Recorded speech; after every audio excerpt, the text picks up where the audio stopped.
નમસ્કાર નમસ્કાર નમસ્કાર. જય શ્રી કૃષ્ણ, રાધે રાધે, હર હર મહાદેવ.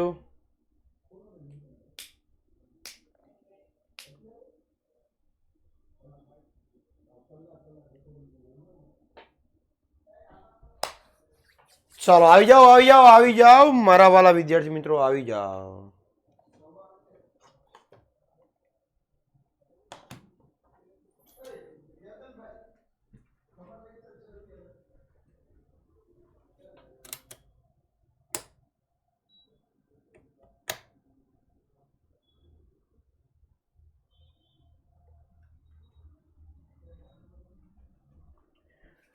નમસ્તે શારદે દેવી વીણા પુસ્તક ધારિણી, વિદ્યારંભ કરિષ્યામિ, પ્રસન્ન તું ભવ સર્વદા, પ્રસન્ન તું ભવ સર્વદા.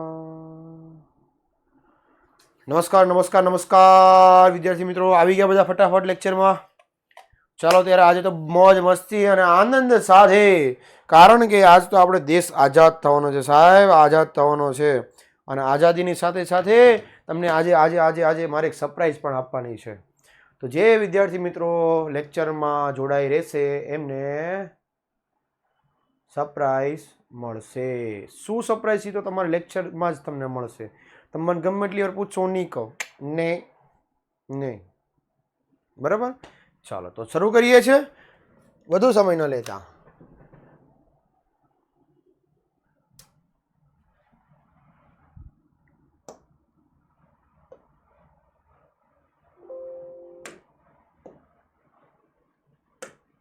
હાલો ત્યારે આજે આમ જો મોજ કરાવવાની છે તમને. શું કરાવવાની છે? જલસો કરાવવાનો છે. હાલો, આજનો ટોપિક સ્વાતંત્ર્ય પ્રાપ્તિ અને હિંદના ભાગલા. એક તરફ દુઃખ અને એક તરફ સુખ.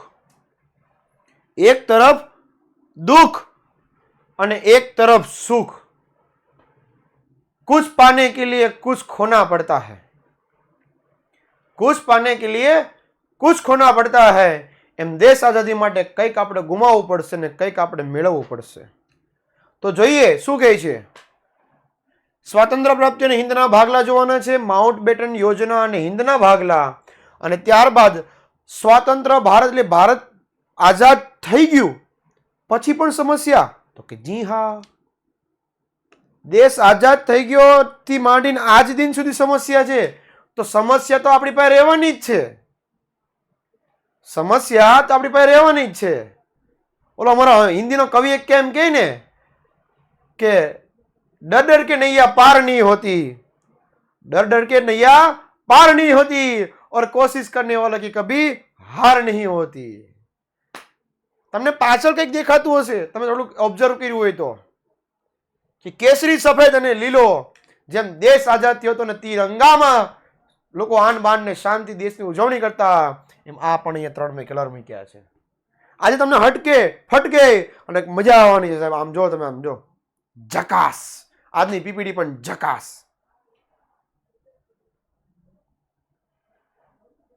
અરે ઇતિહાસમાં તમને ઘડી ખોઈ નાખું, જો તમને કોઈ ગોતે નહીં એમ, પણ પાછા લાવી દો. હા, નકર તમારા મમ્મી પપ્પા ગોતવા નીકળશે, આ મારો પોયરો કે મારી પોયરી ક્યાં ગઈ. હા, આઝાદ હિંદ ફૌજ અને સુભાષચંદ્ર બોઝ ગયા લેક્ચરમાં. પછી જોયું હતું આઝાદ હિંદ ફૌજ અને ઇન્ડિયન ઇન્ડિપેન્ડન્સ લીગ. અને ત્યારબાદ અંતિમ તબક્કો અને સુભાષ બાબુની શહીદી આપણે જોઈ હતી. અને અંતે સુભાષ બાબુનું કહેવાય ને કે વિમાન અકસ્માતમાં મોત થયું હતું, પણ વિમાન અકસ્માતમાં મોત થયું હતું ને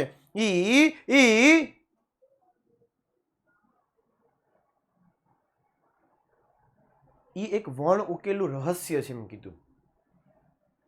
બરાબર, ચાલો જોઈએ સ્વાતંત્ર્ય પ્રાપ્તિ અને હિંદના ભાગલા. આઝાદ હિંદ ફૌજના પકડાયેલા સેનાપતિઓ પર રાજદ્રોહ એટલે દેશદ્રોહનો કેસ લાગુ પડી ગયો. એટલે દેશ પર ખરાબ કામ કરનાર વ્યક્તિ પર દેશદ્રોહનો કેસ લાગે. તમે આતંકવાદી પ્રવૃત્તિ કરો છો અને દેશના લોકોને હેરાન કરો છો, તમારા પર દેશદ્રોહનો કેસ લાગી જાય. તમે રાષ્ટ્રધ્વજ ઉપર પગ મૂકી દો છો જાણી જોઈને જાહેર સભામાં, તો પણ તમારા પર દેશદ્રોહ લાગુ પડી જાય. એમ આઝાદ હિંદમાં ફૌજમાં પકડાયેલા સેનાપતિ ઉપર, આ બધા જ સેનાપતિ પર દેશદ્રોહનો કેસ લાગુ પડી ગયો. ઓ મા ગોડ, કેવું ખરાબ થઈ ગયું. હવે તો કે ભુલાભાઈ દેસાઈ, કોણ છે ભુલાભાઈ દેસાઈ? ये रहे भुलाभाई देसाई. આ ભુલાભાઈ દેસાઈ અને જવાહરલાલ નહેરુએ બંને આ બધા ઉપર જે કેસ લાગુ પડ્યો ને, એના સામે સરકાર સામે સેનાપતિ બની અને એને સજા કરી. બ્રિટિશ સરકારે આ લોકો ઉપર સજા કરીને તેનો કેસ લડ્યો. કોને? ભુલાભાઈ દેસાઈ અને જવાહરલાલ નહેરુએ. હવે તો કે આગળ જે પ્રચંડ લોક વિરોધ થયો એને પાછું ખેંચવા માટે આ બનાવ થયા, અને આ બનાવ મુંબઈના નૌકા વિગ્રહ ખાતે ઊભા થયા. ભારતને સ્વરાજ્ય આપવા માટેની વાટાઘાટો એટલે કે વાતચીત શરૂ થઈ ગઈ. અને બ્રિટનના વડાપ્રધાન એટલીએ જાહેરાત કરી દીધી કે બ્રિટિશ સરકાર કેબિનેટ મિશન યોજના અંતર્ગત સરકારને જો તમામ સત્તાઓ સોંપી દેશે તો જૂન 1948 માંથી વિદાય લેશે. કોણ? અંગ્રેજની સરકાર. બસ હવે થોડીક જ વાર છે, થોડીક વારમાં અંગ્રેજો આમ જો ધીમે ધીમે નીકળવા માંડવાના છે, ધ્યાન રાખજો ખાસ. અને આ દરમિયાન હિન્દના નવા વાઇસરોય તરીકે વેવેલની જગ્યા માઉન્ટ બેટને લીધી. આ વેવેલની જે આપણો જે શું કહેવાય ને કે અંગ્રેજોનો વાઇસરોય એટલે કે તેનો એ સમયનો રાજા, આની જગ્યા ઉપર આ આવી ગયા ભાઈ. પહેલા કોણ? તો કે આ. હવે કોણ? તો કે આ. આને ટાટા કહી દો, ટાટા. આમનું વેલકમ કરો, આવો આવો, કાંઈ વાંધો નહીં ભાઈ, આવો. જોઈએ છે આ માણસ કેવો નીકળે છે. તે વખતે એટલે કે બહુ પહેલા, બોલો કે ને હમારે જમાને મેં, આત્મારામ તુકારામ ભીડે કે જમાને મેં, તે વખતે હિન્દમાં ફાટી નીકળેલા રમખાણો એટલે કે આમ કે ને એકબીજારે યુદ્ધો, એકબીજારે આમ આક્રમણ. આજે તો હું તને મારીશ, એટલે કે હું તને મારીશ. અને એની સાથે દેશની સ્થિતિ વધુ કરુણ બની. કરુણ એટલે ગંભીર બની.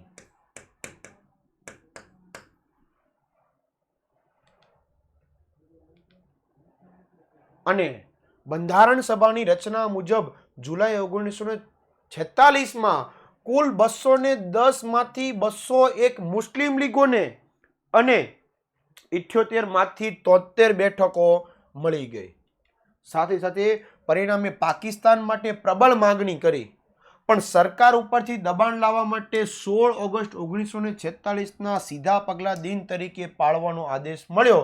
એની સાથે હિન્દમાં એટલે કે હિન્દુસ્તાનમાં કોમી હુલ્લડો, કોમી એટલે કે ધર્મના ઝઘડાઓ શરૂ થઈ ગયા.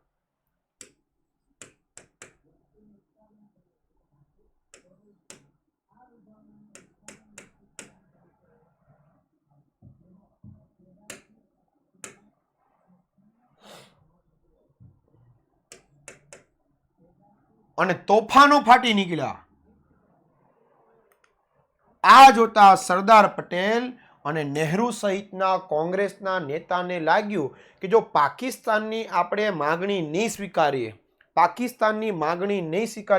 તો એના સિવાય બીજો કોઈ રસ્તો છે નહીં. સરદાર વલ્લભભાઈ પટેલ અને સાથે સાથે જવાહરલાલ નહેરુએ નક્કી કર્યું કે હવે આપણે પાકિસ્તાનને અલગ કરી દઈએ અને ભારત અલગ થઈએ તો વિભાજન તરફ પ્રવૃત્તિ જાય. એટલે સરદાર વલ્લભભાઈ પટેલ અને જવાહરલાલ નહેરુએ આની માગણી સ્વીકારી લીધી કે આપણે પાકિસ્તાન અલગ કરી દઈએ તો કંઈક એનું નિવારણ આવશે.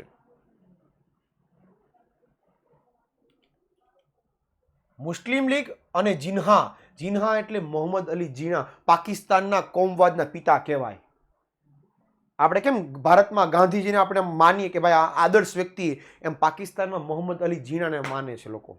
એને પાકિસ્તાનના પિતા કહેવાય છે કોમવાદના. એ મોહમ્મદ અલી જીનાને હઠાગ્રહથી બંધારણ સભાના મુસ્લિમ લીગ દ્વારા બહિષ્કાર કર્યો, એટલે કે એનો અનાદર કર્યો, અને 31 જાન્યુઆરી 1947માં પાકિસ્તાન પ્રાપ્તિ માટે જલદ કાર્યક્રમ આગ્રહના લીધે હિન્દુ વિભાજન સ્વીકારવાની પરિસ્થિતિ પેદા થઈ કે હવે ભાગલા સિવાય, બે ભાગ સિવાય દેશ આઝાદ થવાનો નથી. ગમે તે કરશું.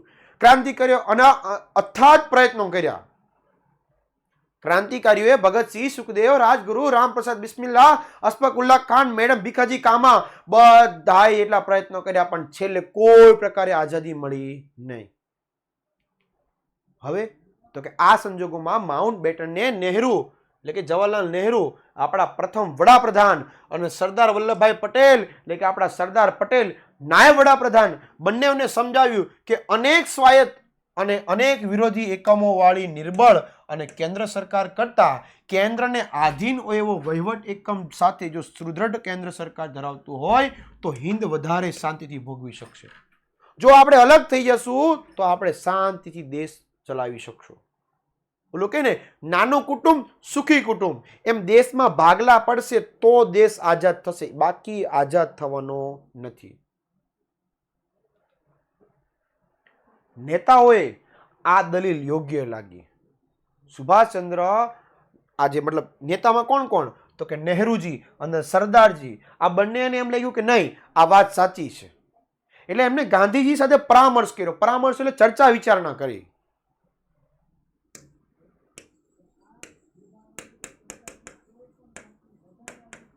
ઘરમાં કંઈક લગ્ન પ્રસંગ હોય તો આપણે આપણા વડીલને પૂછવા જઈએ કે ન જઈએ કે આમાં શું કરાય, કે આપણે ડાયરેક્ટ નક્કી કરી નાખીએ?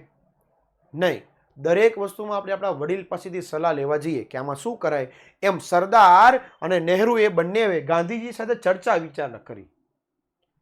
કે ગાંધીજીને કીધું, બહુ આમ ખુલ્લા આમ કે ને કેમ અવાજ જ નહોતો નીકળતો, અત્યારે કેમ મને નથી નીકળતો એમ, બાપુ દેશના ભાગલા સિવાય બીજો કોઈ રસ્તો નથી. બાપુ શું કરીએ આપણે? બાપુ ઘડીક તો આમ મૌન રહી ગયા. છેલ્લે બાપુએ કીધું કે ભાગલા સિવાય કોઈ રસ્તો નથી. સરદાર, નહેરુ, જાઓ ભાગલા માટેની કહેવાય ને કે શરતને મંજૂર કરો. કાંઈ વાંધો નહીં, ભલે આપણાથી પાકિસ્તાન અલગ પડી જાય, પણ દેશ તો આઝાદ થશે કે નહીં? દેશ જો આઝાદ થતો હોય ને તો મને ભાગલાનો કોઈ વાંધો નથી. એટલે એક તરફ ગાંધીજીને દુઃખ હતું કે ભાગલા પડે છે, અને એક તરફ સુખ શેનું હતું કે દેશ આઝાદ થાય છે. એટલે એમ કીધું કે ગાંધીજીએ આ ભારે હૈયે સ્વીકાર કર્યો. હૃદય ઉપર પથ્થર મૂક્યો. પાણો કંઈક લઈ આવો, કિંગ પાણો, અહીંયા કંઈ પાણો ન મળે, એક કામ કરું, આને પાણો બનાવી લો.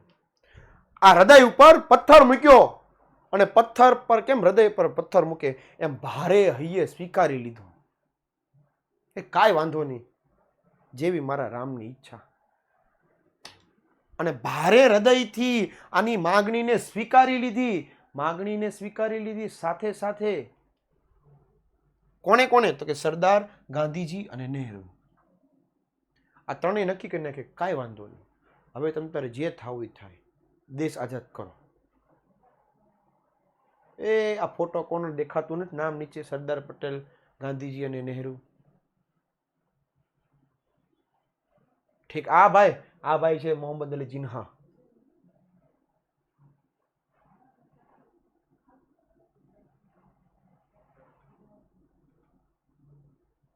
હવે છે માઉન્ટ બેટન યોજના, જૂન 1947 અને હિન્દના ભાગલા. તૈયાર થઈ જાઓ, ભારતના ભાગલા થવા તૈયાર છે. એક આંખે મને રડવું આવે છે, પણ અત્યારે હું રડી નથી શકતો, કારણ કે હિન્દુસ્તાનના ભાગલા થાય છે.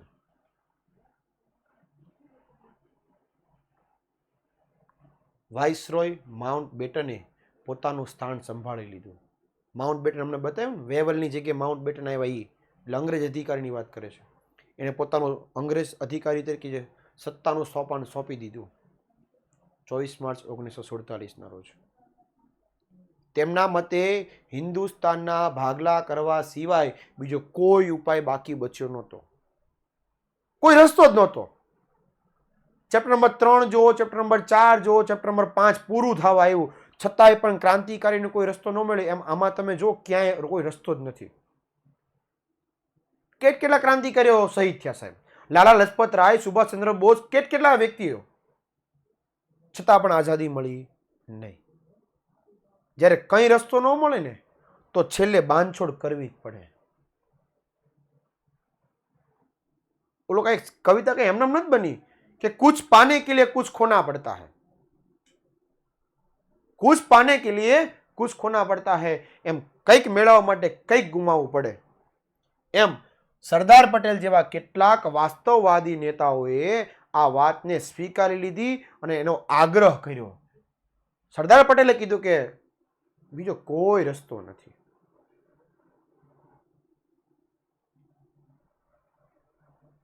અને છેલ્લે આ ચર્ચા વિચારણા શરૂ થઈ.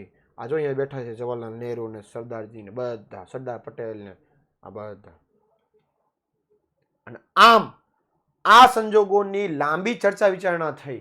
અંગ્રેજોની અને ભારતીયોની આ માઉન્ટ બેટન અને અંગ્રેજોની અને ભારતીયોની આ ચર્ચા વિચારણા થઈ અને વાઇસરોય માઉન્ટ બેટને અખંડ હિંદ કે આખું જે હિન્દુસ્તાન હતું એના 2 ભાગલા કરી નાખ્યા.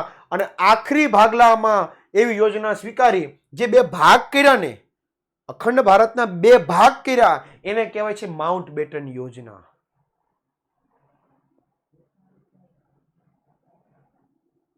બે ભાગલા એને કહેવાય છે, અખંડ ભારતના 2 ભાગલા એને કહેવાય છે માઉન્ટ બેટન યોજના. અહીંયા વાત પૂરી થતી નથી સાહેબ. 2 ભાગલા પડી ગયા, દેશ આઝાદ થઈ ગયો નહીં. શું થાય છે? કોંગ્રેસ અને મુસ્લિમ લીગે આ યોજના સ્વીકારી લીધી. કોંગ્રેસમાં તો આપણા હિન્દુસ્તાન વાળા હતા, મુસ્લિમ લીગ અલગ હતું. બંને સ્વીકારી લીધી કે ભાઈ હવે આપણા બંને અલગ થવા સિવાય બીજો કોઈ રસ્તો નથી. વાઇસરોય માઉન્ટ બેટને પંજાબને, આ વાઇસરોય માઉન્ટ બેટને આ બેટને પંજાબ, બંગાળની હિન્દુ બહુમતી વિસ્તાર અને હિન્દ સાથે, એટલે કે જે લોકોને બંગાળ પ્રદેશ હતો એ બંગાળ પ્રદેશને જો પંજાબ બાજુ આવવું હોય તો પંજાબને આની સાથે જોડી દીધો, અને જે મુસ્લિમોને બહુમતી વાળા વિસ્તારોમાં જવું એને પાકિસ્તાન સાથે જોડી દીધા. ટૂંકમાં જેને હિન્દુસ્તાન સાથે આવવું એને હિન્દુસ્તાન સાથે, અને પાકિસ્તાન બાજુ અને પાકિસ્તાન સાથે. સાથે સાથે બલુચિસ્તાન અને સિલગઢ વિસ્તારોમાં પણ પાકિસ્તાન સાથે જોડી દીધા અને બહાલી મળી, એટલે કે એને કહે કે નિર્ણયની સત્તા આપી દીધી. એટલે આ બાજુ અહીંયા 2 ભાગ પડી ગયા. આ બાજુ ભારત અને આ બાજુ આખું પાકિસ્તાન. જેને આ બાજુ પંજાબમાં આવતું એ પંજાબમાં આવી ગયા અને બાકીના બધા પાકિસ્તાનમાં ચાલ્યા ગયા.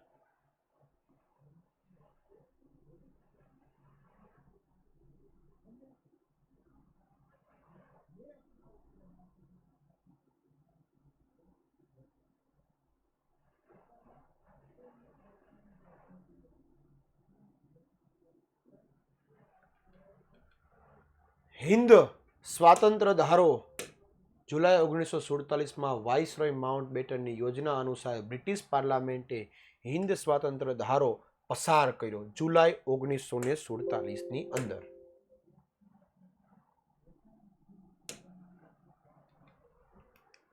અને આ ધારા મુજબ ભારતીય સંઘ પ્રથમ ગવર્નર જનરલ તરીકે માઉન્ટ બેટન અને પાકિસ્તાનના જવાબ જિન્હાની પસંદ કરી.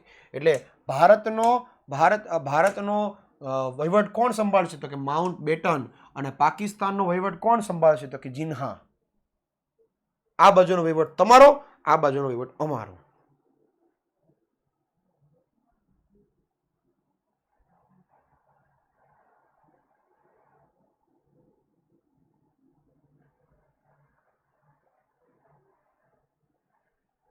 આ એક ઠાકોર માનવ સંજય સિંહનો મને આજે સ્ક્રીનશોટ મોકલજો, બરાબર?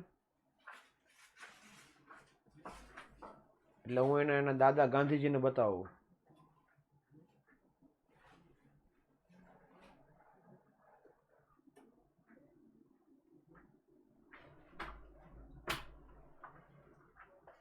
આ ધારાથી, આ નિયમથી હિન્દની પરાધીનતા એટલે બીજાના પર જે આધાર રાખતા હતા એનો અંત આવી ગયો. અને આ માટે ગાંધીજીએ આ ધારાને બ્રિટિશ સરકાર દ્વારા હિન્દને આપવામાં આવતો એકમાત્ર શ્રેષ્ઠ અને શ્રેયસ્કર ધારો કહેવામાં આવ્યો છે. બ્રિટિશ શાસનના અંતિમ વાઇસરોય કોણ? Mountbatten. આ માઉન્ટ બેટન દ્વારા સત્તા સોંપવાની કાર્યવાહી શરૂ થઈ ગઈ અને દિલ્હીમાં એક સમારંભ એટલે કાર્યક્રમ યોજાણો અને એ કાર્યક્રમ દરમિયાન એને જાહેર કરવામાં આવ્યું 14મી ઓગસ્ટ 1947ની મધ્યરાત્રિએ વાઇસરોય માઉન્ટ બેટને એમ કીધું કે ભાઈ હવે હું ભારતમાંથી વિદાય લઉં છું, તમને હું કાર્ય સોંપું છું. બસ મધ્યરાત્રિ આવી ગઈ. 14 ઓગસ્ટ 1947ના રાત્રે મધ્યરાતે સત્તા સોંપવાનું કાર્ય શરૂ થઈ ગયું. સમારંભ એટલે કાર્યક્રમ દરમિયાન.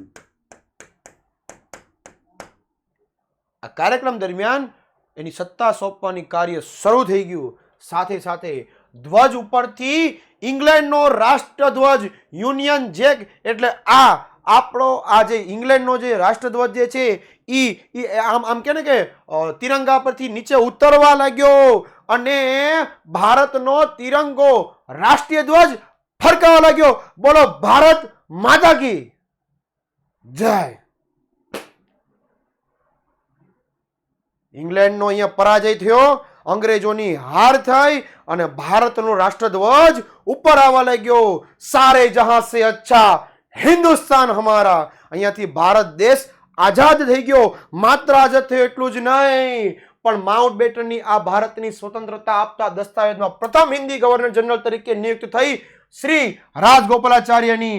આના પરથી જે સત્તા હતી એ તમામ સત્તા ભારતીયના રાજગોપાલાચાર્યને આપવામાં આવી. બસ એટલું જ નહીં, પરંતુ કિંતુ સત્તા હસ્તાંતરણની આ સઘળી કાર્યવાહી સમગ્ર વાતાવરણની અંદર આનંદથી ગુંજી ઉઠ્યું. બસ માત્ર ને માત્ર 15મી ઓગસ્ટ 1947ની રોજ સુંદર પ્રભાત ઉગ્યો અને ભારતની જનતાએ આનંદ અને ઉત્સાહથી પ્રથમ સ્વાતંત્ર્ય દિનની ઉજવણી કરી. અહીંયાથી ભારત દેશ મારો આઝાદ થયો. એટલું જ નહીં, સાથે સાથે ઠેર ઠેર તોરણો બંધાયા, શાળાઓમાં અનેક મીઠાઈ યોજાઈ, અનેક પ્રતિજ્ઞાઓ પૂરી પાડવામાં આવી, રાહત અનુભવી અને સાથે સાથે મહાત્મા ગાંધીજીએ હિન્દના વિભાજનની વેદનાને દુઃખી કરી અને ઊંડા શોક અને ચિંતનમાં ડૂબેલા હતા. ગાંધીજી દુઃખમાં હતા, પણ દેશ આઝાદ થયો. આખા દેશમાં બધી જગ્યા પર ઠેર ઠેર ઉત્સાહ, ઉમંગ, આનંદ, પ્રમોદની સાથે ઉજવણી થઈ કે મારો ભારત હવે અંગ્રેજોની ગુલામીમાંથી મુક્ત થઈ ગયો છે અને દેશ આઝાદ થયો. એની ખુશીમાં કંઈક કેવું હોય ને તો એ સરસ મજાની સરપ્રાઈઝ તમને આપી દઉં. ચાલો ત્યારે દેશ માટે સરસ મજાની સરપ્રાઈઝ તમને આપી દઉં છું. ત્યારે એક જ મિનિટ ખાલી હું ટેસ્ટિંગ કરી લો.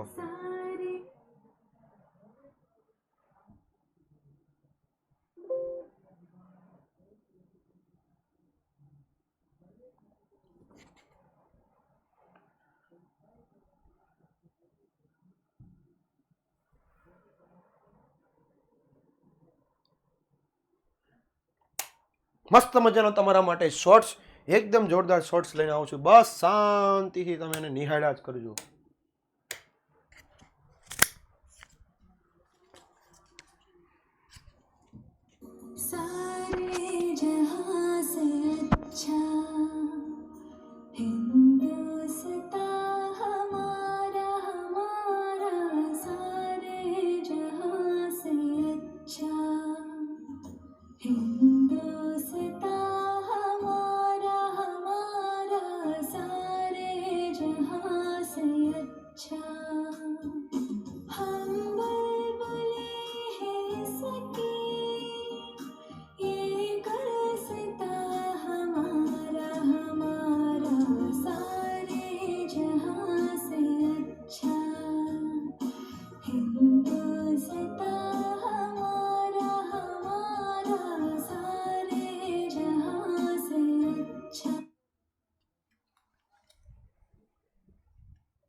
એમના ઇતિહાસ રચાતા નથી, એમના ઉજળા કાર્ય થતા નથી, એમના દેશ આઝાદ થયો નથી.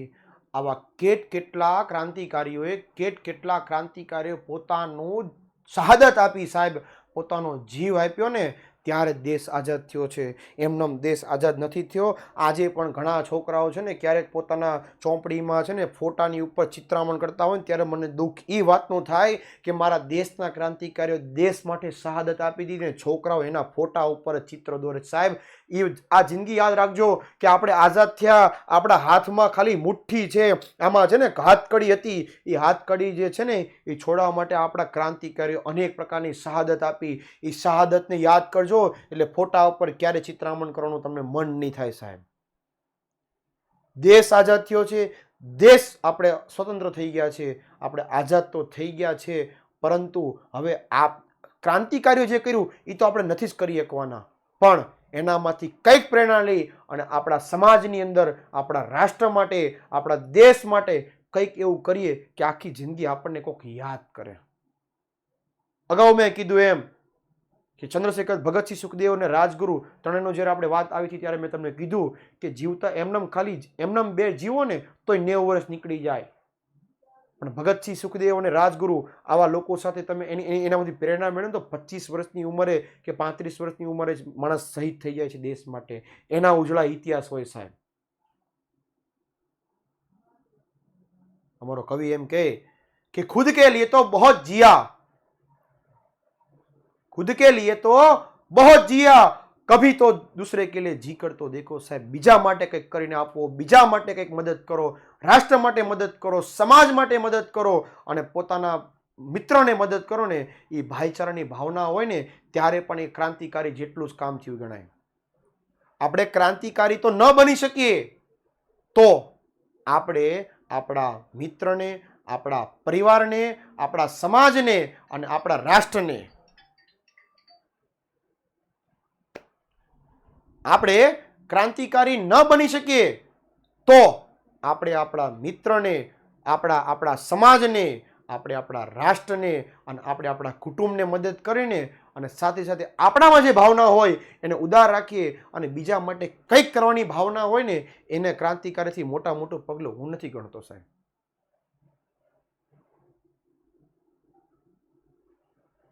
વિચારોની, મનની ઉદારતા, બીજાના માટે કંઈક સારું કરવાની ભાવના, મારો ભાઈ, મારો પરિવારનો વ્યક્તિ અને મારા સમાજનો વ્યક્તિ જો આગળ આવતો હોય ને એવી સારી ભાવના હશે ને તો પણ તમે આપોઆપ આગળ આવશો.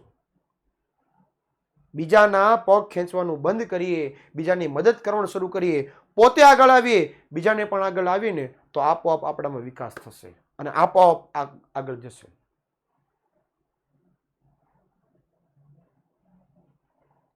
બાકી અગાઉ કીધું એમ અને આજે પણ કહું છું કે ખાલી ટ્રકના ઠાઠા ઉપરથી લખવાથી મારો ભારત દેશ મહાન થવાનો નથી. એના માટે સારા ઉમદા વિચારો, સારા કાર્ય કરવા પડે, સારા વિચારો રાખવા પડે, સમાજ માટે, દેશ માટે કંઈક કરવું પડે ને ત્યારે એના આપણા ઉજળા ઇતિહાસ લખાય સાહેબ. દુનિયામાં કરે ગેંગે ને ફેફે ને એને વહની વાતો ન હોય, આ કેહર બચ્ચાને કાગડા.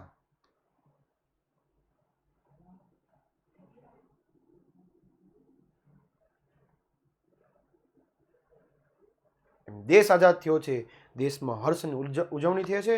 સમગ્ર દેશના પરિવાર, સમગ્ર દેશના આ કહેવાય ને કે આ ઉત્સાહ ઉમંગને આપણા તમામ વિદ્યાકુલના વિદ્યાર્થીઓને દેશ આઝાદ થયો છે એના માટે ખૂબ ખૂબ શુભેચ્છા, ખૂબ ખૂબ શુભેચ્છા, ખૂબ ખૂબ શુભેચ્છા.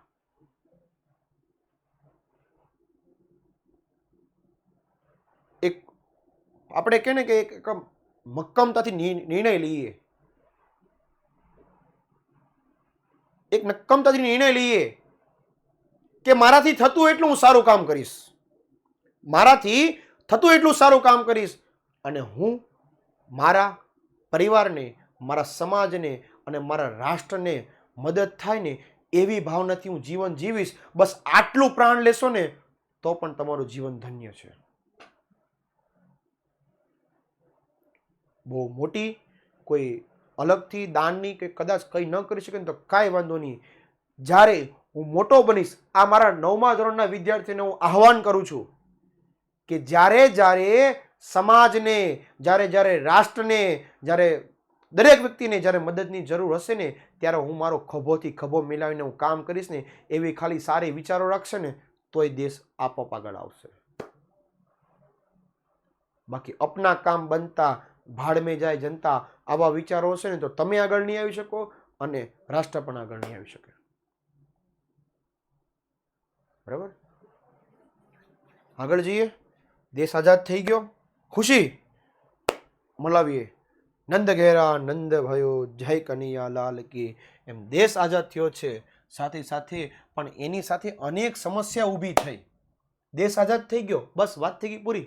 નહીં, તાત્કાલિક સમસ્યા ઊભી થઈ. જેવો દેશ આઝાદ થયો તરત સમસ્યા ઊભી થઈ. કઈ? તો કે પહેલું, માઉન્ટ બેટનની યોજના જે છે એ હિન્દ સ્વાતંત્ર્ય ધારાના પરિણામે અનેક વિભાજિત તરફ તો લઈ ગઈ અને ભારત અને પાકિસ્તાનના બે દેશોના સ્વરૂપમાં જોવા મળી. ભારત અલગ, પાકિસ્તાન અલગ. આ તબક્કે સ્વતંત્ર ભારત માટે લશ્કરોની વ્યવસ્થા, પહેલી આર્મી, કે ભાઈ હવે દેશ તો આઝાદ થઈ ગયો, બોર્ડર હોપાઈ ગઈ કે ભાઈ આ તમારું આ મારું. તો હવે આર્મી કે કોણ એની રક્ષા કરશે? આ આપણા જે બોર્ડરો જે છે એની રક્ષા કોણ કરશે? તો કે ભારતીય જવાનો. બીજું, મિલકતોને લગતા પ્રશ્નો કે કઈ જમીન કોની?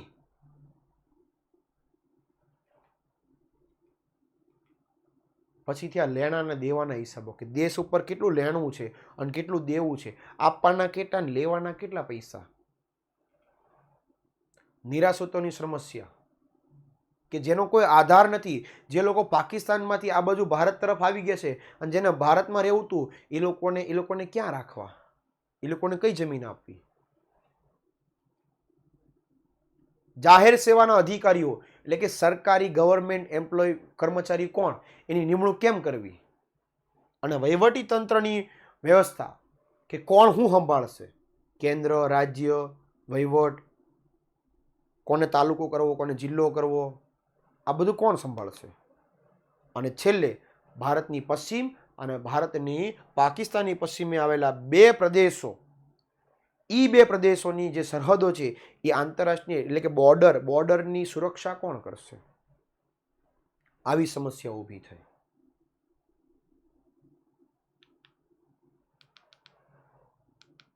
આ 6 સમસ્યાઓ મુખ્ય. અને આ પ્રશ્નના નિરાકરણ માટે માઉન્ટ બેટનના અધ્યક્ષ પદે ભારત અને પાકિસ્તાન વચ્ચે એટલે બે પાકિસ્તાનના અને બે ભારતના એમ કુલ 5 પ્રતિનિધિત્વની સમિતિ નિમી, એટલે કે 5 પ્રતિનિધિત્વો નિમાણા. આ સમિતિમાં આવા પ્રશ્નના ઉકેલ માટે પ્રશ્નના જાણકાર એવા તજજ્ઞ વ્યક્તિઓ કે જેને બધું ખબર પડે છે એના માટે જુદા જુદા પંચો નિયુક્ત કર્યા, એટલે કે કમિટી રચાઈ. અને ભારતના ભૂતપૂર્વ મુખ્ય ન્યાયાધીશ અને અધ્યક્ષ પદે ભારત અને પાકિસ્તાનના બંને બાજુથી એક પ્રતિનિધિત્વ બનેલું લવાદી પંચ. હવે લવાદી એટલે બંનેનું સમાધાન, એટલે બંને વચ્ચે નિરાકરણ લાવવા માટે અલગથી એક પંચ નિમાય, અલગથી એક વિભાગ નિમાય, એને પંચ કહેવાય.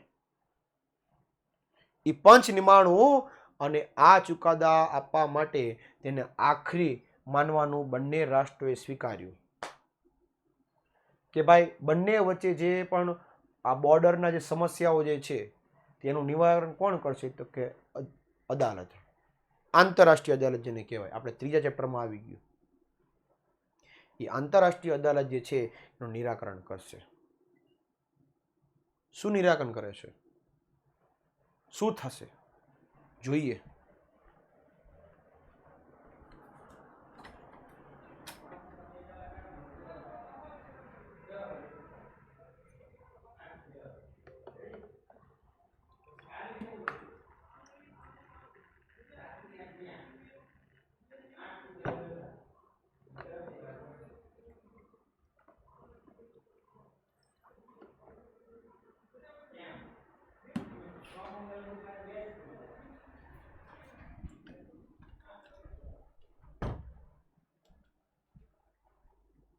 ભારતીય લશ્કરના સર સેનાપતિ અને લશ્કરી સર સજામોનું એટલે કે શસ્ત્રો સાથે બધા જ વિભાજન પૂર્ણ થયા અને બ્રિટિશ સરકારે ભારતમાંથી વિદાય લીધી ફેબ્રુઆરી 1948માં. દેશ આઝાદ થયો ને પછી ગયા, બોલો. અને કેમ આપણને વળાવવા આવતા હોય એમ 1948માં ગયા અંગ્રેજો. 47માં દેશ આઝાદ થઈ ગયો 15 ઓગસ્ટે અને ફેબ્રુઆરી 1948માં ગયા. અને કેમ લગ્ન, આપણે કોઈકની ઘેર લગ્નમાં ગયા હોય, લગ્ન બધા પૂરા થઈ અને પછી 2-4 દી આપણે ત્યાં એના ઘેરે આરામ કરીને પછી એમ કે ભાઈ, પછી મેં અહીં ઘરધણી એમ કે ને કે હવે એકચ્યુઅલી તમારે ઘરે નથી જવાનું, ત્યારે યાદ આવે સારું આપણું પણ ઘર છે નહીં, ચાલો ત્યારે અમે રજા લઈએ, એમ કહીને રજા લીધી અંગ્રેજોએ.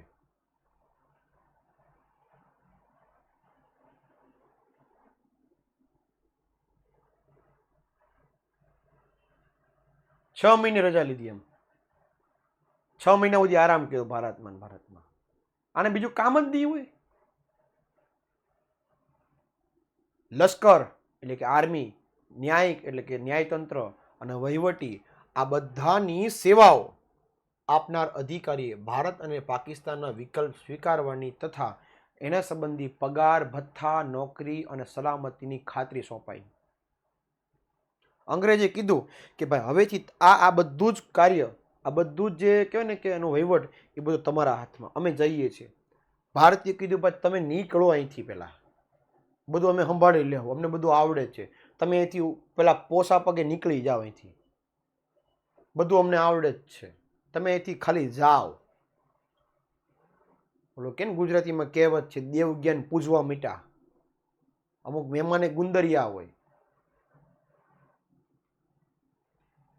અને ભારત અને પાકિસ્તાનને છોડી આવનાર નિર્વાસિતો એટલે કે જેને પાકિસ્તાનમાંથી ભારતમાં આવી ગયા છે, એ લોકોને ભારતમાં રહેવું હતું, પાકિસ્તાનમાં નહોતું રહેવું. એવા લોકો અને તેમની તથા બંને દેશોની મિલકતો અને રોજગાર, વ્યવસાય, સમસ્યા, આ બધાનું ધૈર્ય અને કુનેહપૂર્વક ઉકેલવામાં આવે.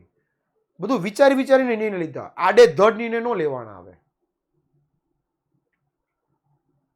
અને ભારતના 562 દેશી રજવાડાઓને સ્વતંત્ર ભારત સંઘમાં એટલે કે ભારતના કેન્દ્ર સરકારમાં જોડવાનો ભગીરથ પ્રશ્ન સરદાર વલ્લભભાઈ પટેલ તેમના દ્રઢ નિશ્ચય, લોખંડી મનોબળ અને મુત્સદ્દીપૂર્ણ વાટાઘાટો વડે ઉકેલ્યો.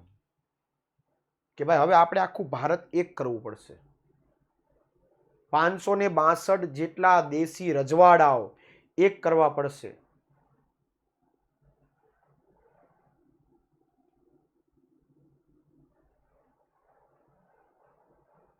એક કરવાનું કામ તો કે સરદાર વલ્લભભાઈ પટેલનું હતું.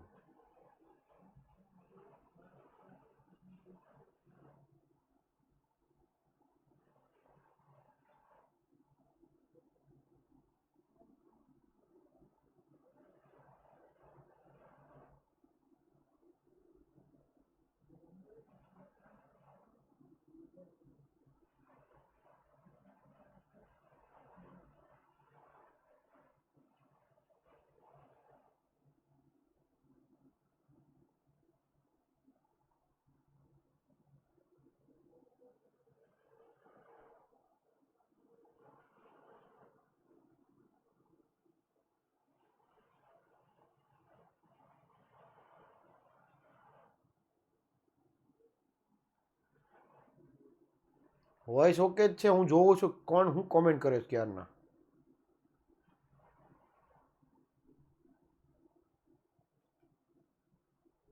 આમ વિભાજનના લીધે થયેલા કોમી રમખાણો એટલે કે ધર્મ વચ્ચેના જે રમખાણો જે થયા, એની અસર મહાત્મા ગાંધીજીની હત્યાનો આઘાત, સ્વતંત્ર ભારતની સુશાસનની વ્યવસ્થા પગભર બનાવવું, કૃષિ ક્ષેત્ર એટલે કે ખેતી નબળી પડવી, દેશમાં શાંતિ સુલેહનું વાતાવરણ ઊભું કરવું અને દેશની આંતરિક અને બાહ્ય એટલે કે અંદરની અને બહારની બંનેની સુરક્ષાના પ્રશ્નોનું લાંબા ગાળાનું આયોજન આવશ્યક બની રહ્યું હતું. આ તમામ પ્રશ્નો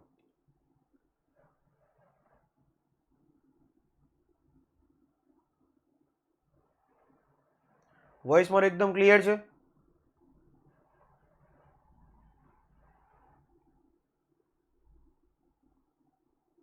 ઓકે. તો આ તમામ જે નિરાકરણ છે કે મહાત્મા ગાંધીજીની હત્યા, સુશાસન વ્યવસ્થા, ખેતી, પ્રશ્નોનું નિરાકરણ, દેશની અંદરની સુરક્ષા, દેશની બહારની સુરક્ષા, આ બધા પ્રશ્નોના નિરાકરણ માટે લાંબા ગાળે એટલે કે સમજી વિચારીને નિર્ણય લેવા પડશે. આડેધડ નિર્ણય લેવાશે નહીં. અને આ સાથે સરદાર વલ્લભભાઈ પટેલનો એક સરસ મજાનો કહેવાય ને કે બીજી સરપ્રાઈઝ તમારા માટે.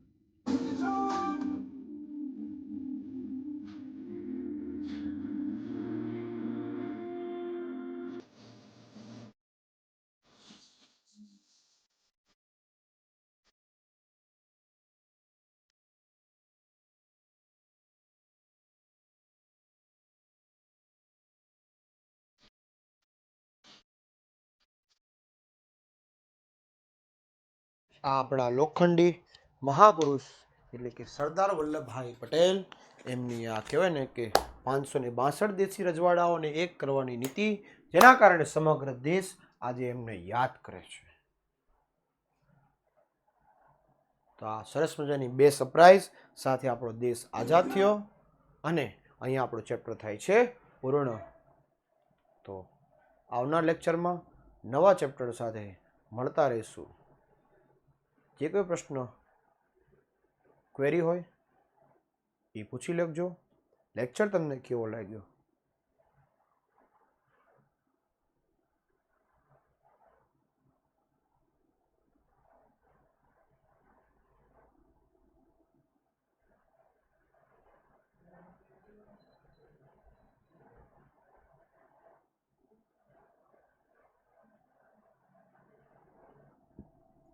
બસ તો પછી મને આ બધી જ કોમેન્ટો મને રેકોર્ડિંગ લેક્ચરમાં કોમેન્ટ જોશે.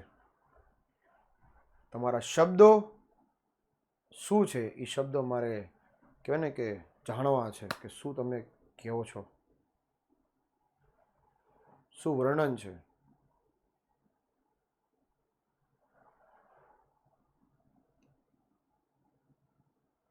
તો હું તમારી કોમેન્ટની હું રાહ જોઈશ.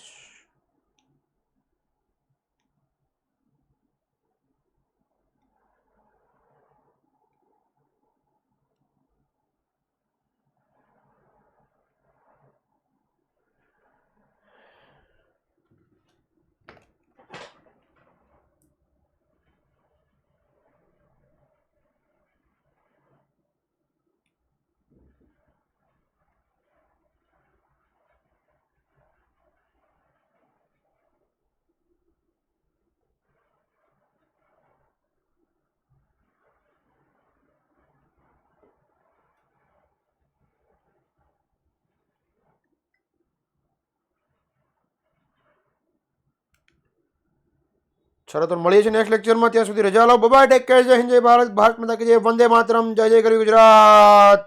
બાય.